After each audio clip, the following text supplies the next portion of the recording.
and start talking here. I was gonna end up downloading your ratings, Rob, but since you're here, I don't need to. But guys, welcome in to our Bad Blood review. God damn, why is it so big? Hold on, chat. You can't see it, and you could take. It's amazing seeing this just completely without. There we go. There we go. But guys, hello, welcome in. My name's Nomad. We're gonna start the show off today by reviewing the Bad Blood Premium Live event that just happened yesterday. I am here with Kane. Hello. And I'm here with Rob. What up? And we're going to start off kind of going over the match card itself, what we thought of the event, the announcements made from the event, and where we think things are going to go from here, heading into Crown Jewel, which, surprisingly, already has 2 matches set up now. So we can go ahead and talk about that, too. Let us start with, I guess, the obvious one. Let's start with the opening match. Let's get the good out the way, which is exactly what they did. That Hell in a Cell match.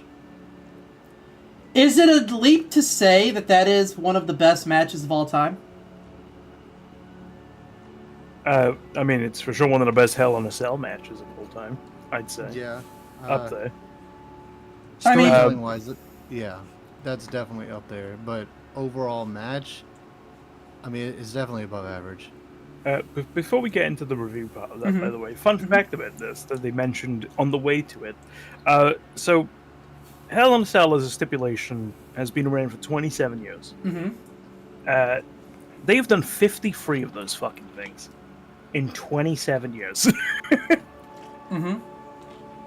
That's too many.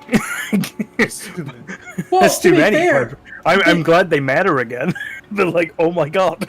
Yeah, well, the thing with the Hell in a Cell is they started rapid firing it because it became like a crutch.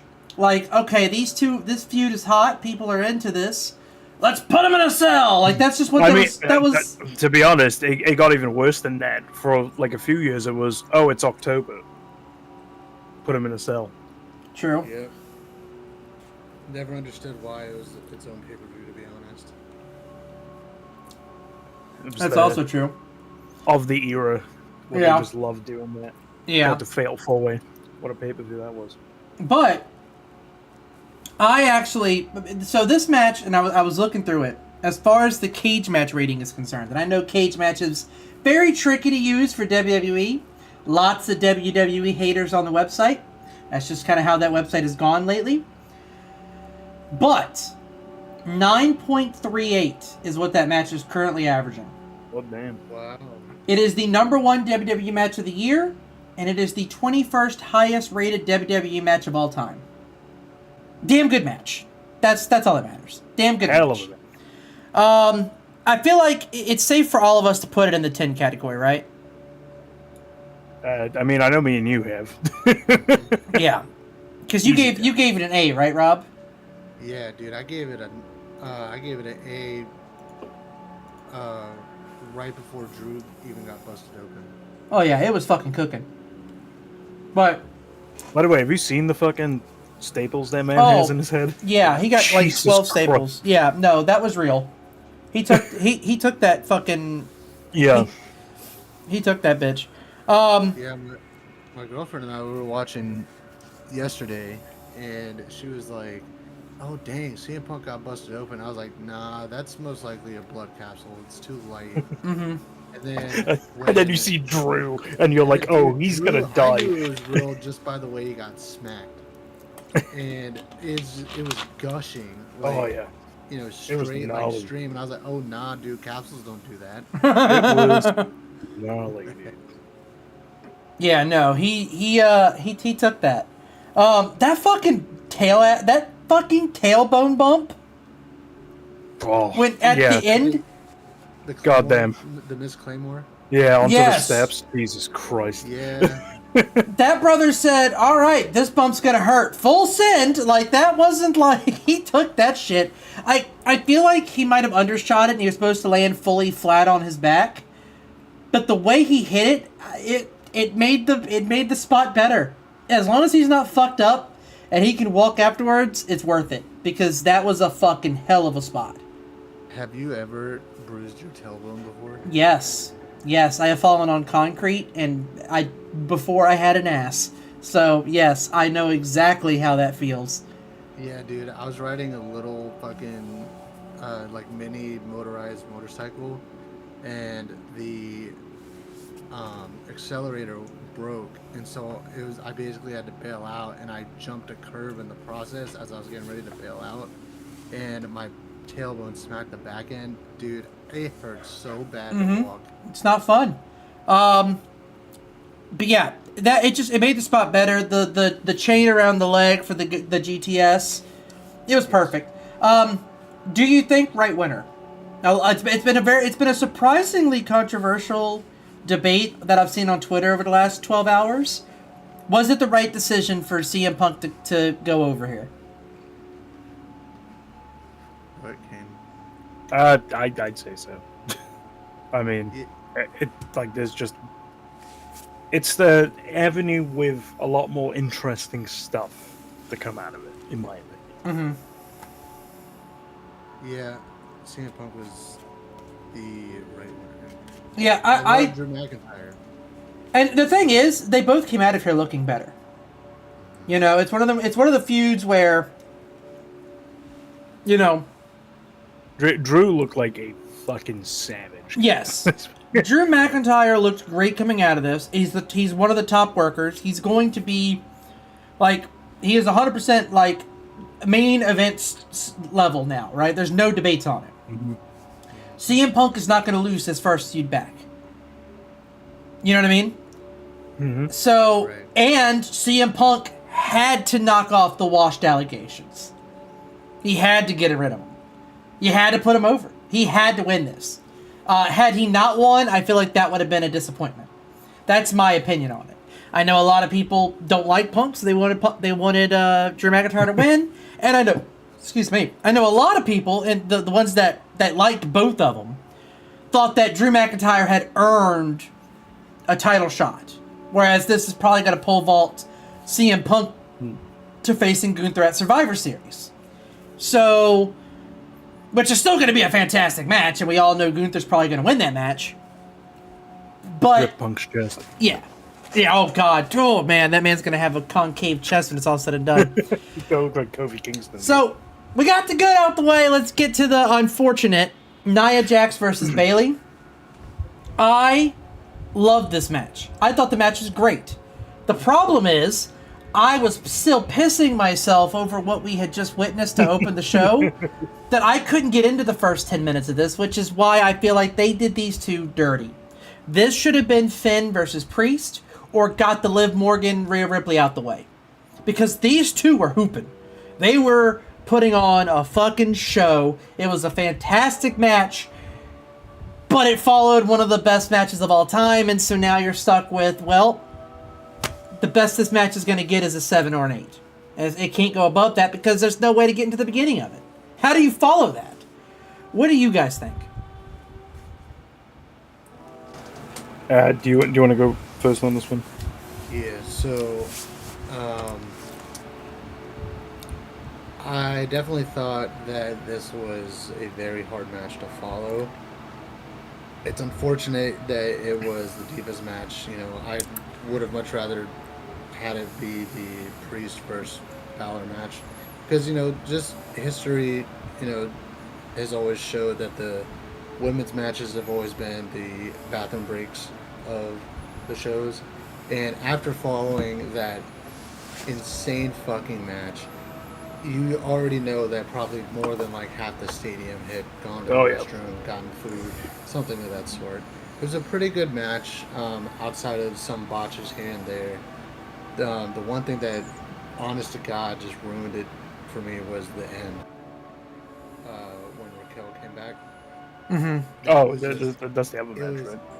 Extremely awkward. No, Raquel came back in the Rhea Liv match, brother. What are you talking about? Oh yeah, you're right. Sorry, I'm jumping.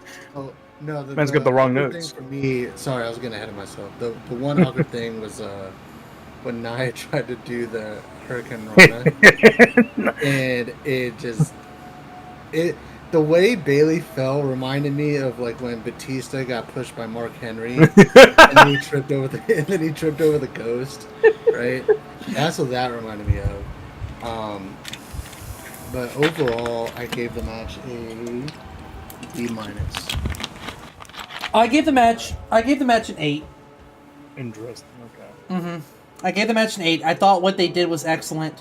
I just wish it didn't follow what it followed. What about you, Kane? So, I was definitely a lot more critical, but I think it is also important to mention that obviously I'm watching the show in a very different context to you people. True. After a busy Saturday late at night before work the following morning. So, for me, it was kind of like I was watching this match. I was like, yeah, my general opinion of this card, and something we'll probably discuss more later. I think this card should have done a 180, just completely flipped the card around, and I think the matches overall would have been taken a lot better by people as a whole. I think the card structure was just completely backwards. But to me, this match was solid. And it was like, it wasn't anything special. Wasn't as good as the SummerSlam match, in my opinion. Obviously, the crowd being exhausted didn't help. Then on top of that, there was a lot of botches. Like, even when Tiffy came in, there was a couple then as well. And there was some good stuff where it was like, I enjoyed that. The double ref bump I thought was hilarious. I really liked that. I thought that was done really well. But a lot of the botches kind of knocked it to me. I give this a 5 because I'm like, it balanced itself out, in my opinion. Positive and negative. The reason that I was okay with the botches is because of how they played them off. Outside of the Hurricanrana, that was rough. But what was everything else what was they the actual quote that I sent? I have no idea. But everything that they did, they made it look intentional because they ended up doing those same moves later on, and they hit them perfectly. So it was like, oh, okay, so Bailey shifted her weight, and that caused this to go back. There's a way that you could play off the botches, right? I think some of them they could have, but like some of them were like, oh, that was just, that wasn't meant to happen. Like, for example, like when Jade tried to jump off that botch early on in the year, when Jade tried to jump up, there's no way to play that off, right? No. Except for getting back up and just fucking beating the shit out of people and going, yeah, I'm angry because I fucked that up, and now you're taking it out on everyone else. That's fine. These botches could have been played off because you hit the moves again later, and it's like, that's how it should have been done, or something like that, or that's what I was trying to do. It's stuff like that. It made it work for me, which is why I was able to forgive them. So, I also love Bailey, so I'm a little bit biased in that. I'm always going to view Bailey's matches higher. And I've also enjoyed what Nia Jax has done, so that maybe I just viewed this with a favorable lens. Yeah, she had 2 really funny moments in that match. The referee spot and then the Taker Saber. Yeah, that was amazing. Yeah, so anyway, so I gave it an 8, you gave it a 7, you gave it a 5. I believe it's going to put it at the 6.5 range. So it's going to get bumped up to a 7. Unless... We'll have to talk about how, fucking fast Tiffany Stratton ran to the ring. Oh, yeah. It was like 4 gallops and she was there. Yeah. It was crazy. Yeah, she... So I guess this is kind of looking ahead a little bit. Where do you guys think they go from here as far as Tiffany and everything like that? Because, again, we know, and we're going to talk about this in a little bit, Crown Jewel is going to be champion versus champion for the men and the women. So it's going to be Nia Jax versus Liv Morgan. Unless Tiffany Stratton cashes in this belt before then. Now, don't get me wrong. I'm excited for a Liv Morgan-Nia Jax match. I actually think it's going to cook. I actually think it'd be great. I would love to see, if they want to make Crown Jewel watchable, have Tiffy cash in there, take advantage of something. Mm-hmm. And have it. The belt would kind of fit her a little better. Yeah. Or if you really want to throw everything for a fucking loop, have her cash in on Liv. I mean, we'll get into it, but that might actually be a good thing at the moment. But yeah, we'll get back to that. Moving on, Finn Balor versus Damian Priest. Listen, I really wanted to like this match, and I did. And I love a slugfest. I do. I thought these two worked really well together. But because of the bad build on Raw, I didn't give a shit about it. I didn't care about this match as much as I was hoping I would. They didn't do enough to keep me interested. Predictably, Judgment Day got involved. Judgment Day fucked things up. Judgment Day allowed Damian Priest to win. The only way this works is if this results in JD and Carlito getting kicked out of the Judgment Day. Otherwise, why did you go this route? I gave this match a 6. What about you guys? I really don't have much else to add on this one. So I believe it was on our predictions show after the Vince documentary, Eric. We went through this card. Yes. And you asked me what was my prediction for this match, and I was like, oh, Damian Priest is winning. And you were like, why? And I was like, Finn Balor doesn't win matches. Yeah. And lo and behold, here we are, like a week later. And Finn Balor did not win the match. Another L. He's the Darby Allin of WWE. Man does not get a dub. He's Finn Balor. Finn Balor. Shoulders to the mat at Finn all Balor. times. Right, his Funko Pop minion JD McDonough couldn't help him. PS5 connoisseur Carlito couldn't help him. This match was honestly fucking boring. I'm sorry. Like, it was exactly what I thought it was going to be going in. I was like, yep, that match happened. I gave this a 5 as well. There's no, like, it's just bang average. It was just whatever. What about you, Rob? So, I initially went in thinking that this was just like a glorified televised match, you know, like something they would have on Raw, but it was just glorified. But then now that I think about it, and I went back and I thought about it. It was just fucking boring. You know, I didn't really enjoy it all that much. I don't know what direction they're going in. It just seems like everyone's going after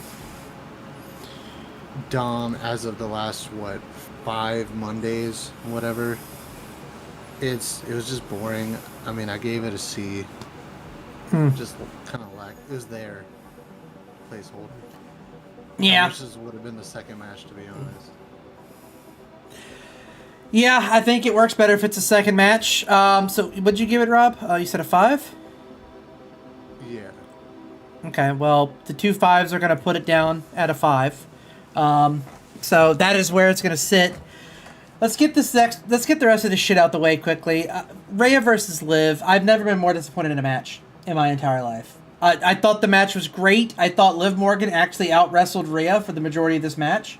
And it was...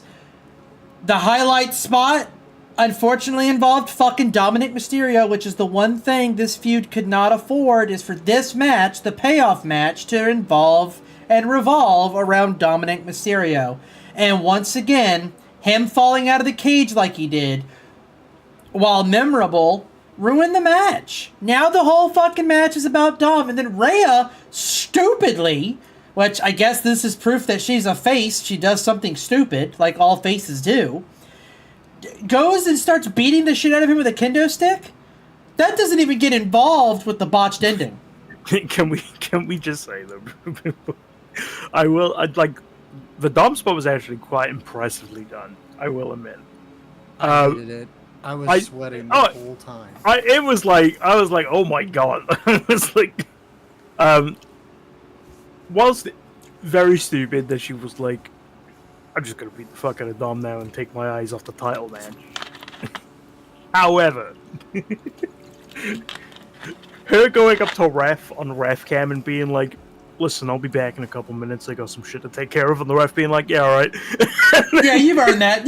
Like, what the fuck, man? The ref's just like, shit, I guess. All right, go for it. So here's here's something that I noticed, and I watched a couple of other videos last night about it. I think the ref botched the entire thing.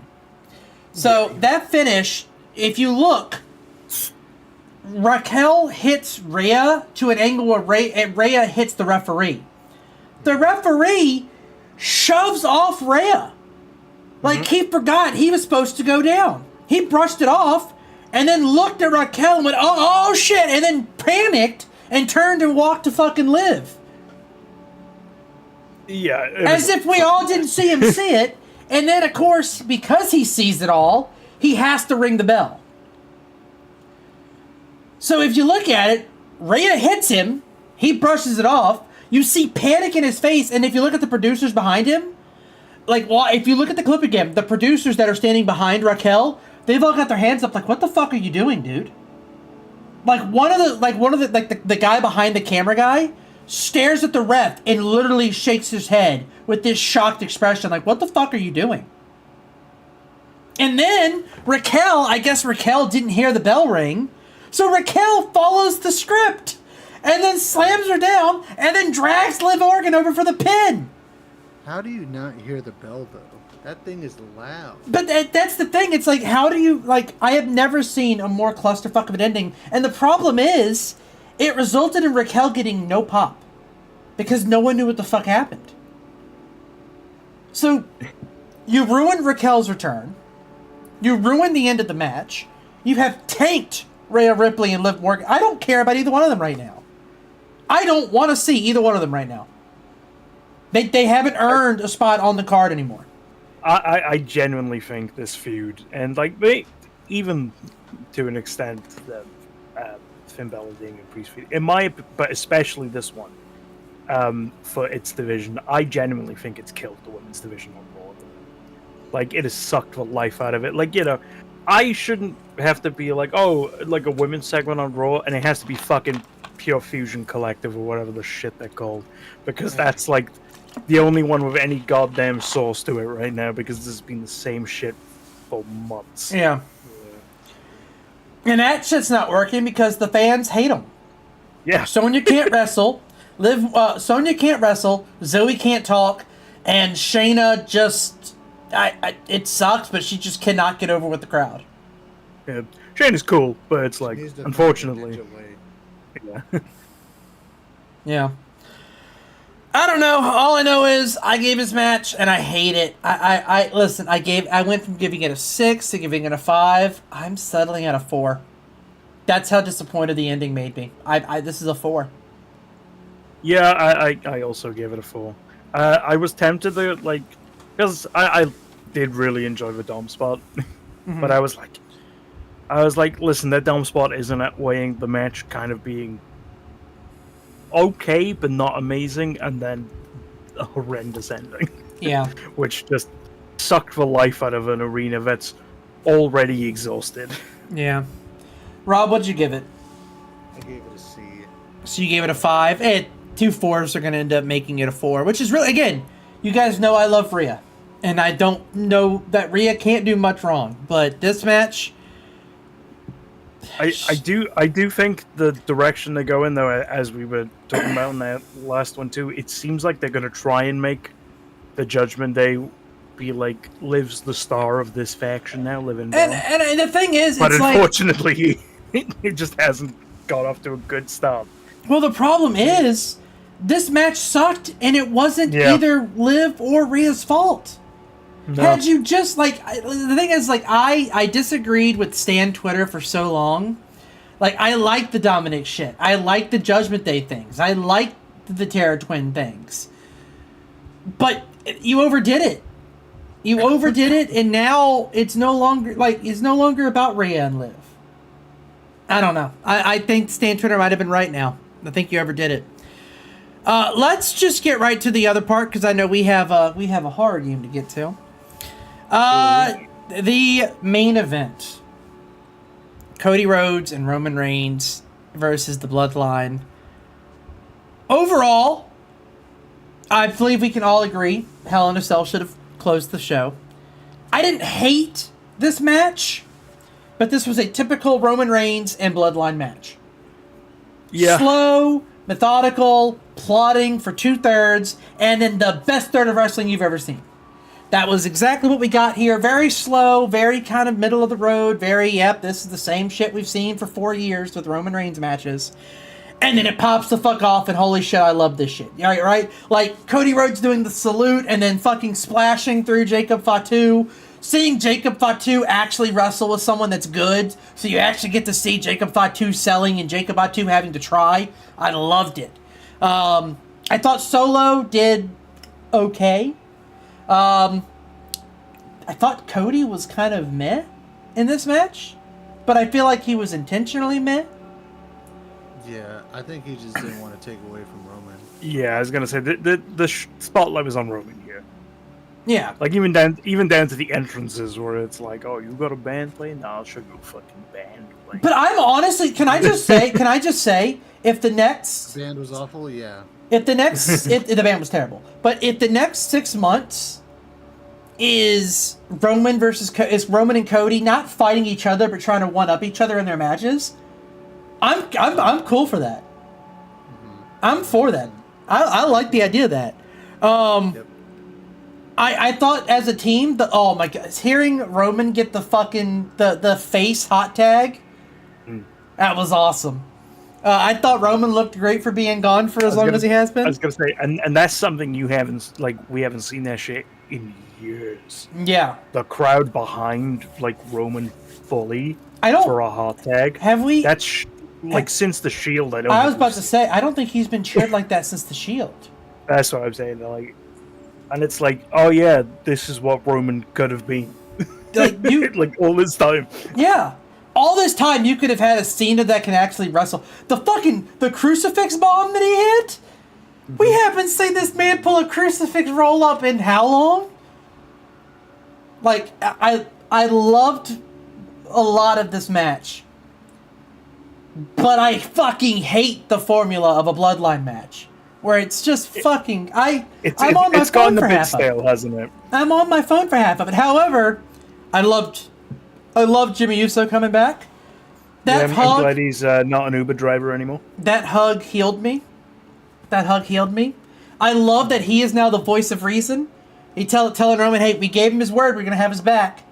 And Roman's like, it was a one-time thing. He goes, nah, man, you gave your word. But you're in charge. What are we doing? And then they go and say, it was so good. And then, of course, The Rock comes back and, takes the aura from both of them. I gave this match a 7. Final boss. I gave this match a 7. I loved the ending. I loved the second half of this match. I liked seeing Roman get the fans behind him. I liked Jacob Fatu. Solo was there. Cody was a little bit okay in this match. So I settled on a 7. I also gave it a 7. I think it's like, yeah, standard bloodline affair where it's like, it's above average overall. But like, it's starting to get a little stale slowly. And I do think that this should have been at the start of the card so you could have seen like the ripples of it throughout the night and building intrigue. I think that would have been interesting. I agree. I gave this match a B-. Going back to what you said earlier about how like you spend half of it on your phone, literally that was me yesterday playing that trading card game. And my girlfriend had called me out on it, and she was like, "Are you not gonna watch the match as the main event?" I was like, "It'll get good. It'll get good at the very end." Yeah, it'll get good. Yeah. We'll Give me 20 minutes. Yeah, we'll know when to start watching because these matches all go the same. But again, exactly as I predicted. 2/3 of the match just existed. Last third, I love this shit. That's what you're going to get. And the thing is, like, it's a formula that has worked for Roman for 4 years, so why change it? You know? So going from here, do you think Roman and Jimmy are going to go to SmackDown? Like, have they said anything about it? No.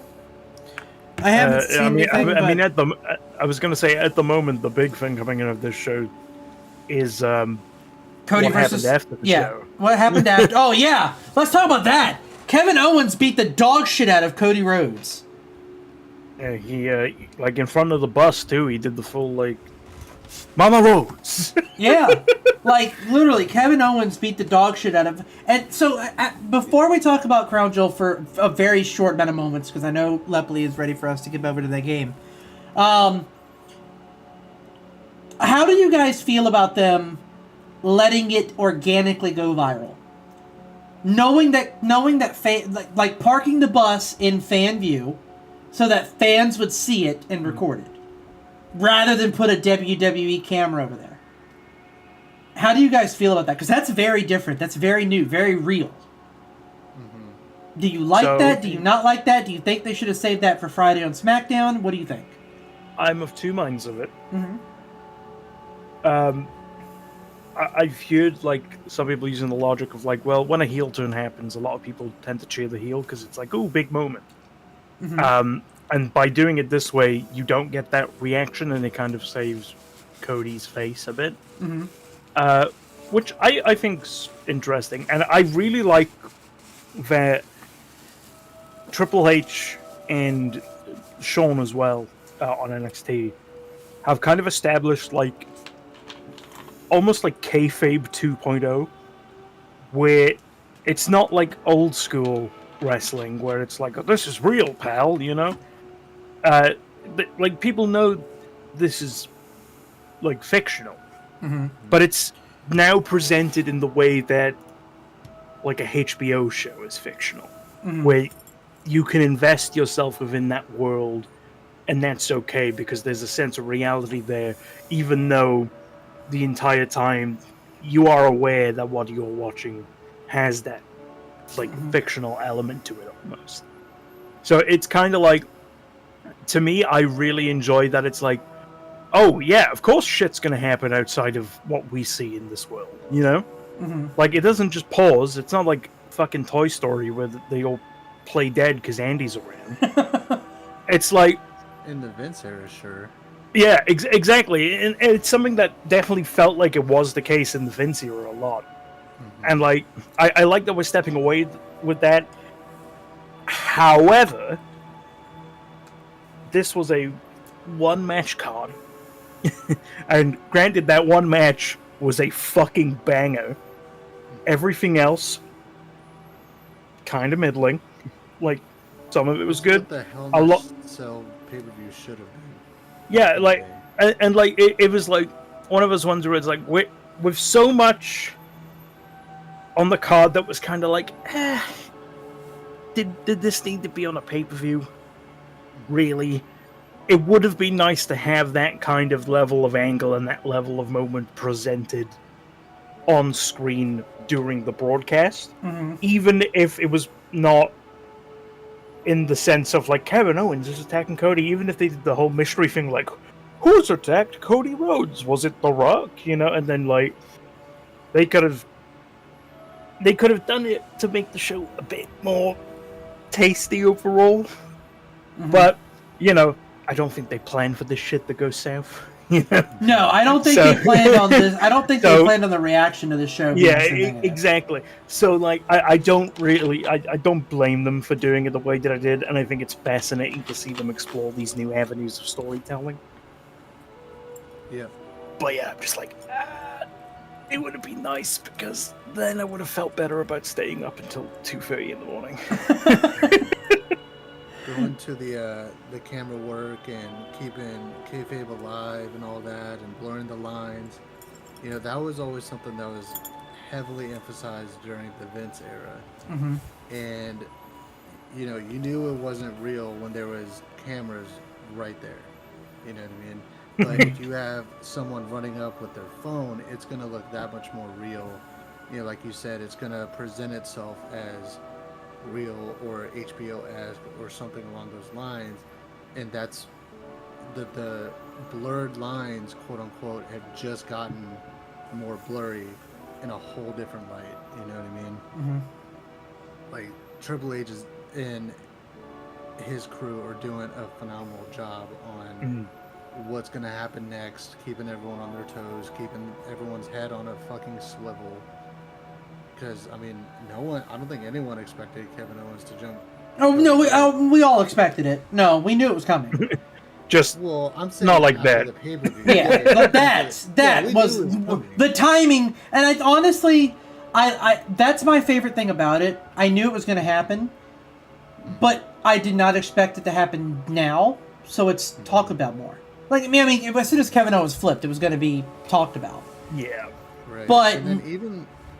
Sorry, go ahead. But the way they timed it, it still came out of nowhere. So it was like, oh fuck, he did it, you know. Right. Whereas like, it wasn't always gonna do it. He's gonna do it. Hey, he did it. It was a holy fuck. He's doing the shit right now. What the fuck? The best way I can describe it is like this is Act 2 of Cody style right now. We're going into like the third act because now we've had the like, oh, Cody's done it. You know, he's finished this story. That's like end of Act 1. End of Act 2, The Rock's come back. He's got the shit with Roman. He's still dealing with the bloodline, and now Kevin Owens has turned on him. His Did friend, y'all see The it's Rock's rock video? bottom for him. You know.